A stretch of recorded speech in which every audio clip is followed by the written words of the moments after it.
offensively, it seems like your guys lack an identity. Would you agree with that assessment? Nah, I don't agree with it. I think we got an identity. I think what happens is we miss a lot of easy shots. And you know what? Before I start, I don't want to put it on the players because it's not really about that. You play against a team like San Francisco. They say our strength, our identity is scoring. We score inside. We got our identity. They go to zone. What is our Achilles heel? Shooting. It's our Achilles heel. So to me, I look at it totally different. So I think that we have an identity. When we're a good team, we're balanced. It's inside out. When we can't hit outside shots, it looks like it looks tonight. I don't know if you've ever been in a situation or part of a team that had struggled so much to shoot the ball and especially shoot from outside, but how do you go about fixing that? It seems like as a coach it's a tough thing to fix if your guys just can't make the shots. It is a tough thing to fix. I mean, there's really no way to fix it. You got to step up and you got to want to make shots. We're down by 9 at halftime. I think it was 8 or 9. They made 7 threes. We missed 7 threes. That's so. I mean, you just got to keep plugging away. And, like I said, our Achilles heel all season has been, the outside shooting. We've gotten hot in spurts. David, he's been struggling. So, he's one of the guys that you rely on, but he's been struggling. He hasn't hit any shots. And, I think that, TJ, tonight, he couldn't find the rhythm in the game. And, it's just, it was just one of them things, man. But, to me, the biggest thing about this game, though, anyway, the telling sign for me when I look at my keys, because I'm a little different. I look at all that, and maybe that was the difference to some people watching. But I told my guys, and it's still on the blackboard, I said, Boyce is the wild card. He's the leading scorer on their team, and he only plays 19 minutes a game because Kyle probably doesn't look at him as a fit for the things that he does. Mm-hmm. But this is the one thing he does do. He can create shots, and he can get a bucket when he wants to. And when you're a wild card, if you get going, the coach sticks with you. And when you get 24 points in 25 minutes, that's going to affect the game. He affected the game. I thought Ray played well. I mean, his 6 threes were really good shots tonight. I mean, I thought he took good shots, and he's been shooting 36%. Right. So if he hits 3 of those early, that game, instead of being down 6 early in the second half, you're up 3, and it's a completely different game. And when one guy hits, especially a guy that's you're used to hitting shots, it relaxes the pressure of somebody else hitting shots too. But that team, they have so much balance. They post up their guards, they back cut, they share the ball, they all handle the ball pretty good. Even, when the 7-footer hit a 3, I'm saying, wow. I mean, what can you do? Because you can't stop 5 guys from shooting 3. You might be able to stop 1. And I thought when you guys were coming back by denying Boyce, you're actually denying Boyce. I thought they were kind of off balance a little at that period of time. And right there, when you got it there was a moment where if you could have captured it offensively and maybe made a couple more stops, it would have been anybody's game. Yeah, no question. I mean, we leave a lot of open looks and layups on the table, and that,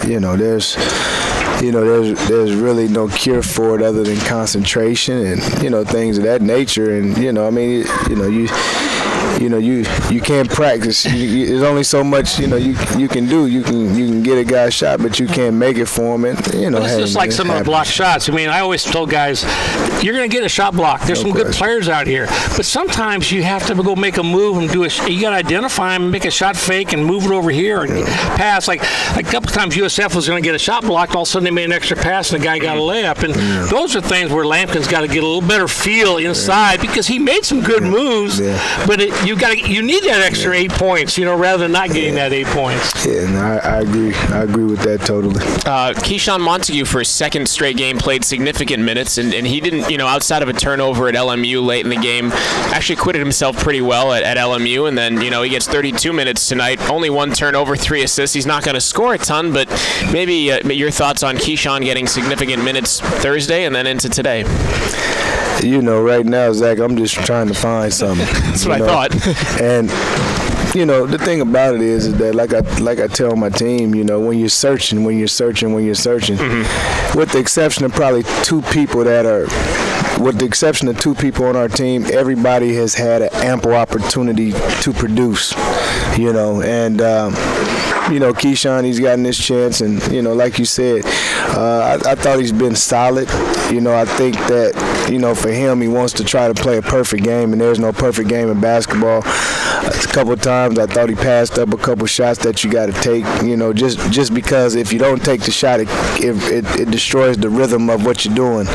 And he's played solid. I think that the one reason I put him in there, he's been solid defensively, and we're just having a hard time guarding, right? I just haven't got guys to buy into guarding, the way I need them to guard. And I thought that, early on in the year we did that and we bought in, but as it's coming down to the dog days is what I call it, when you're kind of about to be rounding third base here, I feel like we're not competing enough on that end. We're not giving enough effort, and defense will keep you in ball games. Before we let you go, and I asked Ray this question, I don't think he really had an answer to it, but if you could identify 1 or 2 elements where you really feel like your team needs to transform, especially going into Thursday's game here against St. Mary's, what elements would you identify? I know it's kind of a broad spectrum. But it is a broad spectrum, but this is what I wrote on the board, at halftime. To me, I think we play hard. I think we play hard. I thought so too. I think that we don't all the time play smart. We got to play smarter. Okay, we got to play smarter. I think that at times it's a difference between playing hard and competing. We got to compete harder. And then the last one, I think that we got to have a little more passion, a little more will on the floor. That's just me, because as a former player, when I look at a guy on my team and I look in his eyes, I can tell what's about to happen. And right now I'm looking at our guys, look at each other, there's too many heads going down. And what they got to understand is nobody feels sorry for you in what we're doing. That's exactly what and that's what I tried to tell them in the huddle. I called a timeout at one time when Max, to me this kind of was an example of how we were down the stretch defensively. Max loses his shoe and he tries to put it on in the middle of the play. 3-minute mark, yeah. And that you don't worry about the shoe. You don't worry about the shoe. Mm-hmm. You got to play. They'll stop play. On offense, go get your shoe. But that's what I'm saying. See, to me, it's so much bigger than just making shots. Don't get me wrong. Making shots helps you win games, a lot of games. But those are the 3 things. We got to play smarter. We got to compete, and we got to play with a little more passion. And we got to. The guys have to love each other enough to want to play for one another. And that's where I thought we lost out a little bit tonight. And I was a little disappointed, about when I was going through that one time, we went on a trip and I got a bunch of candy pills and I put smart pills, Pacific Basketball smart pills, and the guys were getting on the bus and I'd say, take a smart pill before this trip, and one guy would get there, I'd say, you take 4 of them. You know what I mean? To try to get them to be smarter, a rebounding pill. Here, you need a rebounding pill. Yeah. You need to take a charge pill. You haven't taken a charge in a month, but sometimes, you got to get guys off themselves and just going for their teammates, making a play for their teammates, and then get off yourself and just take the shots you're supposed to take. But the idea of playing hard, because this game was, both teams were playing hard early. Yeah. I mean, they were both getting after each other. Yeah. I thought really good game. Yeah. But the competitive part is like, that's the desire to win, because now you'll take that charge, you'll dive on the loose ball, you'll go pick your teammate up, you'll come to the timeout not with your head down, with your head up, and so those are all little things you just got to work through. Yes, and we got beat on every 50-50 ball, I thought, tonight.